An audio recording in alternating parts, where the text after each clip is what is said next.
Pour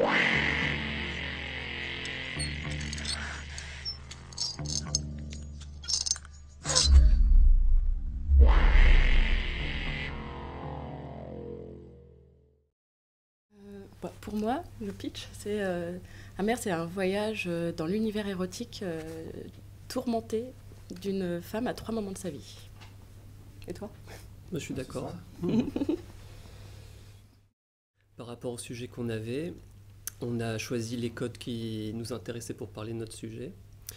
Et donc, ça s'est fait de manière naturelle.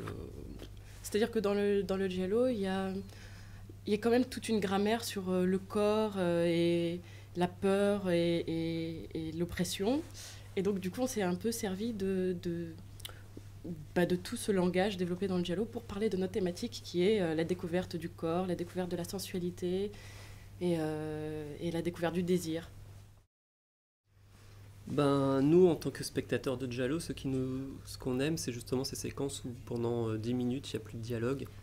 Et c'est purement cinématographique, c'est-à-dire qu'on sort de l'intrigue policière et on rentre dans une séquence qui est soit érotique, soit, je pense au frisson de l'angoisse, la visite de la maison abandonnée, qui dure 10 minutes. Et là, tu voyages complètement. Et nous, en tant que spectateurs, c'est ce qui nous faisait triper, donc en tant que réalisateur. Ce qui nous plaît fondamentalement dans le giallo et le cinéma de série B italien, c'est ces moments-là, ces séquences-là. Et donc, on a voulu raconter notre histoire par le biais de ces séquences. Et puis surtout, c'est un film sensoriel, c'est vraiment sur la découverte du corps, des sensations. Et donc, on s'est dit, le meilleur moyen de parler de ce sujet-là, c'est de communiquer au spectateur des sensations, des émotions, ce que vit vraiment dans son corps le personnage principal, plutôt que de commencer à avoir des dialogues didactiques. On ne voulait pas expliciter, on voulait que le spectateur ressente et ensuite réfléchisse, mais pas qu'on commence à tout expliquer, quoi. En fait, c'est une maison qui est à côté de chez moi. Et quand j'étais petit, justement, elle me faisait penser tout le temps aux maisons des films de Dario Argento, notamment, une fois de plus, Les Frissons de l'angoisse. Et en fait, c'est une maison qui était abandonnée, et qui a été abandonnée pendant 25 ans, et qui était un peu source de plein de fantasmes, parce qu'on pensait qu'il y avait des sectes satanistes dedans. Et puisqu'on était dans les années 80, que c'était à la mode. Et en fin de compte, non. Il y avait juste des gens qui squattaient, qui s'ennuyaient.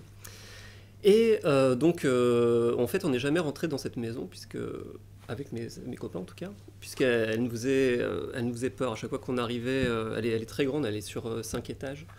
Et à chaque fois qu'on arrivait devant, on n'arrivait jamais à rentrer dedans parce qu'elle était effrayante. Et donc, en fait, la première fois qu'on a pu rentrer dedans, c'est quand on a fait les repérages. Puisque en fait, on a pensé à cette maison quand on a écrit le scénario. Et voilà. Et donc, quand on a fait les repérages, on est rentré dedans. Et puis là, c'était magique parce qu'elle était vraiment gigantesque. Et il y avait des chauves-souris. Elle était toute abandonnée. Elle faisait vraiment peur, cette maison. Et elle avait une âme. Et après, on en a visité plein. On n'a jamais ressenti ce qu'on a senti quand on est rentré dans cette maison. Et donc, du coup, on a tout fait pour tourner dans cette maison. Dans cette maison. Oui, parce qu'il nous fallait vraiment une maison qui avait du caractère. Parce que cette maison, elle est vraiment donc, un vrai personnage dans le film, quoi. En fait, le film, il y a eu 900 plans tournés et il y en a plus de 2200 au final dans le montage. Bon, c'était énorme comme boulot parce qu'en fait, il y avait plus de 30 plans à faire par jour, donc c'était un rythme infernal. Donc il a fallu vraiment se préparer énormément en amont pour qu'une fois sur le tournage, on commence pas à se dire là, tiens, qu'est-ce qu'on va faire ? Non, donc on a vraiment fait 9 mois de préparation où on a tourné une première version du film, juste avec Bruno et moi. Et donc on a tourné en préparation tous les plans et on a fait une maquette de montage pour être sûr que tout fonctionnait.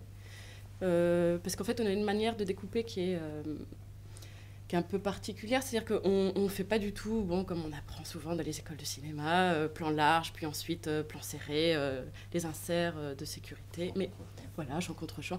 Mais on fait jamais nous, on fait jamais de plan large, séquence de sécurité. Donc il fallait vraiment être sûr que chaque petit plan fonctionnait, se raccorde bien avec les autres, parce que tout le film joue sur chaque place de ces petits plans. Chaque petit plan donne un détail qui permet de rentrer dans l'univers de l'héroïne. Et donc, s'il manque un petit plan, il y a tout qui tombe par terre. La séquence n'a plus vraiment de sens, quoi. Donc c'est pour ça il fallait vraiment se préparer énormément et ensuite savoir au tournage et précisément tout ce qu'on voulait faire et surtout être d'accord. Donc ces 9 mois en plus nous ont permis d'être d'accord pour qu'une fois sur le tournage on ne se dispute pas. Et voilà. Vas-y, disons un. Moi, je dirais Pusher 2 de Nicolas Winding Refn. Alors, moi je dirais Claire Denis avec Beau Travail.